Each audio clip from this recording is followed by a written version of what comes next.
तो यूपी विधानसभा चुनाव का छठा चरण है। अब 7 मार्च को आखिरी चरण की वोटिंग होनी है। प्रचार चरम पर है। बीजेपी महासचिव अरुण सिंह ने चुनाव को लेकर क्या कहा, हमारे संवाददाता अरविंद चतुर्वेदी से उन्होंने बात की, सुनिए।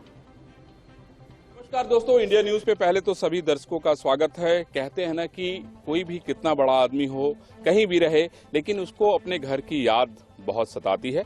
अरुण सिंह जी ने इस विधानसभा चुनाव में मिर्जापुर में डेरा जमा लिया है, क्योंकि यही इनकी जन्मभूमि है और यहीं से निकलकर ये पूरे देश में जाने जा रहे हैं। भारतीय जनता पार्टी के इतने बड़े नेता बने हैं, तो जो इस मिट्टी से सीख मिली है, तो मिट्टी का जब कर्ज चुकाने का वक्त आता है तो व्यक्ति वापस लौट के आता है। अरुण जी, इंडिया न्यूज पे आपका बहुत स्वागत है। भैया गंगा मैया की क्या बात, जय क्या हो। बात।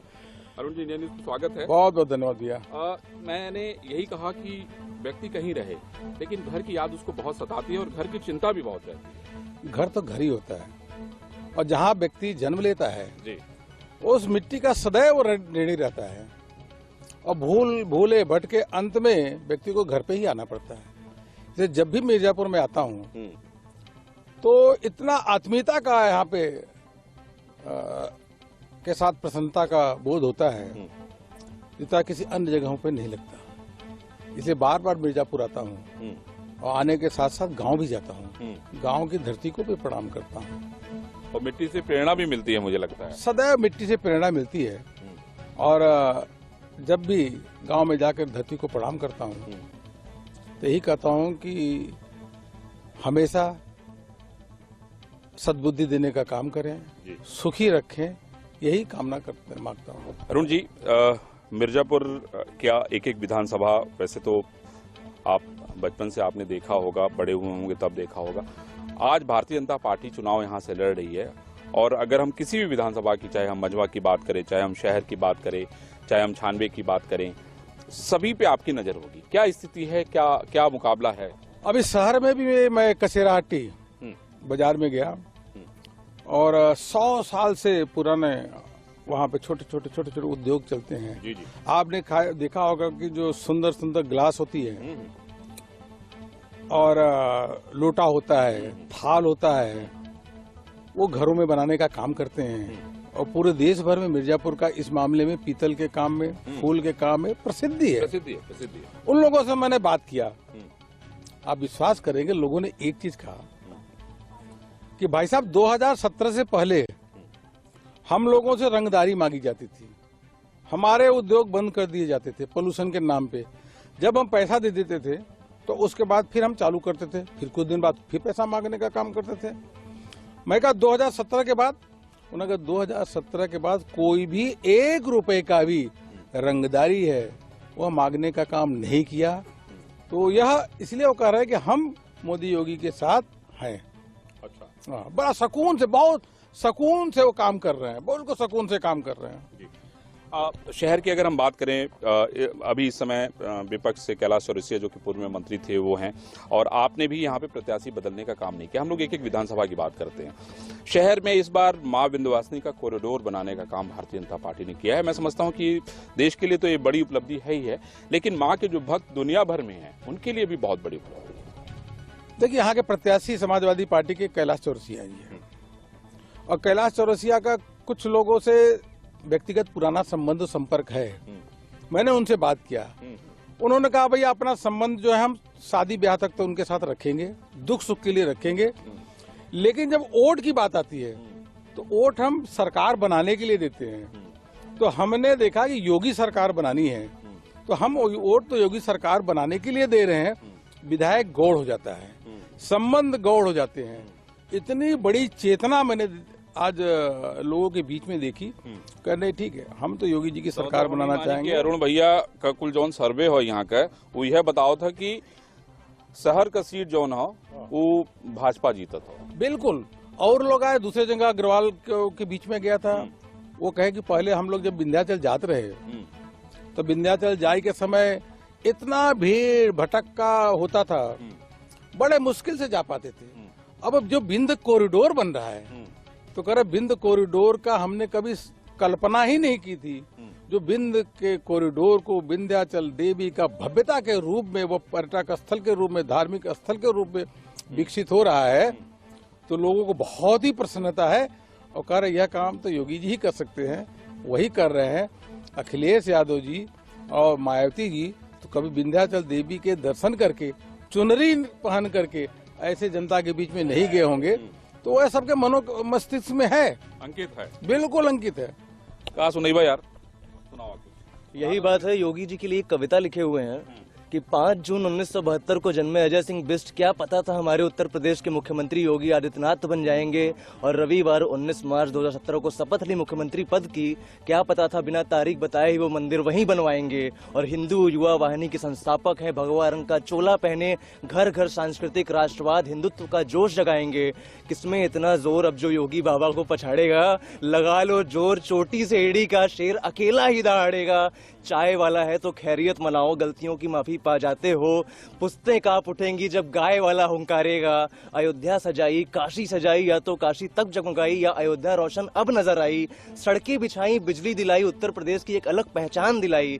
जैसे 17 जीते थे वैसे 22 भी जीत जाएंगे। और मेरे श्याम कृपा करना, मथुरा भी सजाएंगे। जीत की आदत है हमारे मुख्यमंत्री को। 1999, 2004, 2009, 2014, 2017 जीते थे और 2022 तो पक्का ही जीत जाएंगे।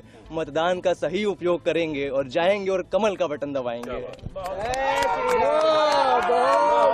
बात है अरुण भैया, देखिए ऐसा है, क्या बात है, क्या बात है अरुण भैया, देखिए ऐसा है कि ये जोश और उत्साह ये कहीं न कहीं फिजा भी बताता है। बिल्कुल, अगर विंध्याचल में जाएंगे तो आप पूरा एरिया में देखेंगे कि जय जय श्री राम के घोष लग रहे हैं। उसी के साथ माँ विंध्यवासिनी की पूरा माँ विंध्यवासिनी की जय जयकार हो रही है और चौमुखी विकास हो रहा है, चौमुखी विकास। मैं महादेव महादेव सर, मैं आपसे ये पूछना चाहता हूं कि कल एक फेज का इलेक्शन है, यानी जिसको कहते हैं 6वां फेज। उसमें गोरखपुर है, देवरिया है, बस्ती है, महाराजगंज है, वहां पे भी बड़ी चुनौती है, बड़ी लड़ाई है। क्या उम्मीद कर रहे हैं राष्ट्रीय महासचिव होने के नाते अरुण सिंह जी, और उसके अलावा भारत, आप तो सब जगह से घूम के आ रहे हैं, क्या आपको उम्मीद है, क्या लगता है कि पिछली बार का जो रिकॉर्ड भारतीय जनता पार्टी ने शानदार जीत हासिल करके दिखाया था, क्या इस बार उसको आप लोग दोहरा पाएंगे? गोरखपुर से तो स्वयं योगी जी लड़ रहे हैं चुनाव।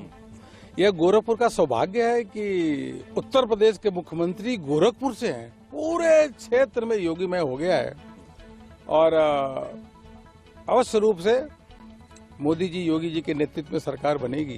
पूरा उधर एक लहर चल रही है जो गरीबों में, देखिए गरीबों में तो मैं बताऊं, कल मैं जाकर के अपने गांव गया तो वहां पूछा तो आदमी और दोनों आए थे, हम पति से बात कर रहे थे, कहा है किधर वोट जा रहा है, कैसे हो रहा है। तो औरत बोली कि हमके हर महीना 2-2 नाद देते हैं, हम भूल थोड़ो जा भाई, हम तो योगी के वोट डालब 2 में। तो कुछ बोला, अरे भाई सही बात तो हम कहत है, हमके नाद देहन तो हम काहे भूल जावे, हमके नमक देहन तो काहे भूल जावे। मैंने पहली बार देखा कि गांव की औरत लोगों के बीच में इतना प्रमुखता के साथ प्रखर होकर के बोल रही थी कि नहीं, हम तो योगी जी को सरकार बनाना चाहते हैं। तो जिधर गांव का गरीब, किसान और महिला जिधर निकल जाए ना, तो वो लहर नहीं होती, वो प्रचंड लहर होती, सुनामी होती है। सभी सीटों पे हम जीतेंगे। मैं आजमगढ़ भी गया था, आजमगढ़ तो समाजवादी पार्टी का गढ़ माना जाता था। आजमगढ़ में भी भारतीय जनता पार्टी का ऐतिहासिक जीत होने वाला है और समाजवादी पार्टी 1-2 सीट तक ही सीमित रह जाएगी। लेकिन अरुण जी, आप देखिए आज ममता बनर्जी आ रही हैं बनारस में, गंगा दर्शन करेंगी, बाबा विश्वनाथ का दर्शन करेंगी, समाजवादी पार्टी के लिए प्रचार करेंगी, तो आपको लगता नहीं है कि विपक्ष भी एक साथ खड़ा होने की कोशिश कर रहा है? या देखिए, चुनाव में लोग आते हैं और चुनाव के समय दर्शन करना, गंगा आरती करना, इस टाइप की नौटंकी का काम करते हैं। ममता बनर्जी जी स्वयं जो काली पूजा होती थी, दुर्गा पंडाल पे प्रतिबंध लगाने का काम किया था, और जो मुस्लिम वर्ग थे उनको वहाँ पे पेंशन देने का काम, उनको पैसा देने का काम किया था। तो यह अपीजमेंट की पॉलिटिक्स जो होती है ना, लोगों के मनोमस्तिष्क में बैठी रहती है। और लोग को याद है कि समाजवादी पार्टी के समय में राम भक्तों पे गोली चलवाई थी, तो कैसे लोग भूल सकते हैं। तो यह दिखावटी स्टंट, दिखावटी नौटंकी से कुछ नहीं होता। जनता पहले से परखती रहती है और ये जो 2-4-6 दिन में आकर के इस प्रकार के काम करते हैं, कोई भी इम्पैक्ट नहीं पड़ता। यह मान आपको लगता है कि ममता के आने का कोई इम्पैक्ट जो है ये पूर्वांचल में पड़ेगा नहीं, या अखिलेश के साथ खड़ा होकर रोड शो या रैली करने का कोई इम्पैक्ट नहीं? पता नहीं। अखिलेश यादव जी के समय साथ हमको लगता है कि जिनकी नाव डूबती रहती है और ऐसे लोगों को सहारा लेते हैं जो अखिलेश यादव की और नाव डुबोने का काम करते हैं। आप देखो ना, पिछले 2017 में उन्होंने कांग्रेस का सहारा लिया, थोड़ा सीटें आ सकती थी, लेकिन जैसे ही कांग्रेस का सहारा लिया उनकी नाव डूब गई। फिर उसके बाद लोकसभा का चुनाव आया तो हमें वो कहा करें कि बसपा का सहारा ले लें, बुआ जी को बुला लिया उन्होंने, बुआ जी को बुला ले, तो फिर उनके नाव डूबी गया। अब यहाँ बार ममता बनर्जी के ले आई रहा है, तो हम लगा था यह बार उनका नाव डूबे तो नाव निकले ना, नदिये में चल डूब जाएगी। लेकिन इस बार अरुण जी, इस बार देखिए, इस बार उन्होंने राजभर का भी सहारा लिया है, इस बार उन्होंने संजय चौहान का भी सहारा लिया है, इस बार कृष्णा पटेल का भी सहारा लिया है। अब देखिए, सहारा ऐसे लोगों का ले रहे हैं जो खुद ही बेसहारा होकर के जाने वाला है। राजभर की स्थिति बहुत खराब है। लोग जानते हैं कि गरीब का मदद और इवन राजभर समाज का मदद कौन किया है? तो मोदी जी ने किया, योगी जी ने किया, ओम प्रकाश राजभर जी ने क्या किया? केवल एक काम किया कि सरकार को गाली देने के अलावा कोई काम किया क्या? सरकार के माध्यम भारतीय जनता पार्टी के सपोर्ट से आपकी सीटें आ जाती है। पहले सीट आप जीतते नहीं थे और उसके बाद सरकार को ही गाली देने लगते हो। मंत्री भी बनाने का काम किया, गाली दे रहे हो। तो जनता जब एक अच्छी सरकार होती है, जनहित में काम करती है, उस सरकार को निरंतर गाली दोगे तो जनता चुनाव के समय तो राजभर जी गए हैं तो समाजवादी पार्टी को भी बुरा हाल होगा, राजभर का तो बुरा हाल होगा ही होगा, यह मान के चलिएगा। अरुण जी, इस बार हमने ये देखा कि बहुत सारी घोषणाएं की गई अलग अलग पार्टियों से। अखिलेश यादव ने कहा कि भाई हम 200 यूनिट जो है आपको बिजली फ्री दे देंगे। अभी मैं सिराथू में था तो वहाँ डिम्पल यादव ने कहा कि मैं छात्रों को 1 लीटर पेट्रोल हम फ्री देंगे, ऑटो वालों को 3 लीटर पेट्रोल हम फ्री देंगे हैं। उसके अलावा हम पूरे प्रदेश में, पूरे गाँव में CCTV कैमरा लगवा देंगे। सवाल क्या है? सवाल ये है कि ये जो आम जनता की गाड़ी कमाई है, इस तरह से कुछ भी कह देना, कुछ भी घोषणा करना, आपको क्या लगता है ये किस तरह की शोशेबाजी होती है? हमारी कथनी करने में कोई फर्क नहीं, जो कहते हैं वो किया। हम जब घोषणा कोई करते हैं तो वास्तविकता के आधार पे कि जो हम कर सकते हैं वही घोषणा करते हैं। समाजवादी पार्टी की चूंकि मालूम है उनको सरकार में नहीं आना है, तो कहेंगे कि आसमान से तारे भी तोड़ के ले दूंगा। और कहीं आसमान से तारा कोई तोड़ सकता है क्या? तो वही समाजवादी पार्टी हताशा और निराशा में इतनी घोषणाएं करते जा रहे हैं और उनको मालूम है कि सरकार आ नहीं रही है। और ऐसे लोग, सरकार कभी गलती से आ भी जाए 10-20 साल बाद तो भी घोषणा पूरा नहीं होती। मैं आपको बताऊं, एक चीज ध्यान रखिएगा, कांग्रेस ने राजस्थान में राहुल गांधी जी ने घोषणा किया था मंच से और कहा था 1, 2, 3, 4, 5, 6, 7, 8, 9, 10 की गिनती गिना था। सरकार बनते ही युवाओं को 3,500 रुपए का भत्ता देंगे, मुझे किसानों का कर्जा माफ करेंगे। आज सरकार को 3 साल से अधिक समय हो गया है, न किसानों का कर्जा राजस्थान में माफ हुआ, न एक भी युवा को बेरोजगारी भत्ता नहीं मिला। अब राहुल गांधी शर्म के मारे राजस्थान जाते नहीं है, तो घोषणा तो करके हम सरकार में आ गए। अरुण जी, क्या आप नेता ही बनना चाहते थे? नेता तो नहीं बनना चाहते थे। मैं तो पढ़ने लिखने वाला विद्यार्थी था जी। और 15 साल की उम्र में इलाहाबाद चला गया, वहाँ ग्रेजुएशन किया, फिर दिल्ली चला गया, दिल्ली से CA किया और राजनीति में न था, राजनीति में कोई बहुत लगाव भी नहीं था। वो धीरे धीरे पता नहीं कैसे आ गया, कुछ पता ही नहीं है। मतलब हाँ, संघ के शाखा में हम अवश्य रूप से 1984 से पहले हम करीब 82 से 1982 ITO के सामने शाखा लगती थी, वहाँ स्वयंसेवक के नाते संघ की शाखा में जाते थे। तो वह राष्ट्रीय स्वयंसेवक संघ के जो उसके माध्यम से काफी मुझको प्रेरणा मिली, सेवा कार्य करने का सेवा कार्य और साथ में देशभक्ति, राष्ट्रभक्ति, समाज के लिए वह कार्य करने की प्रेरणा मिली।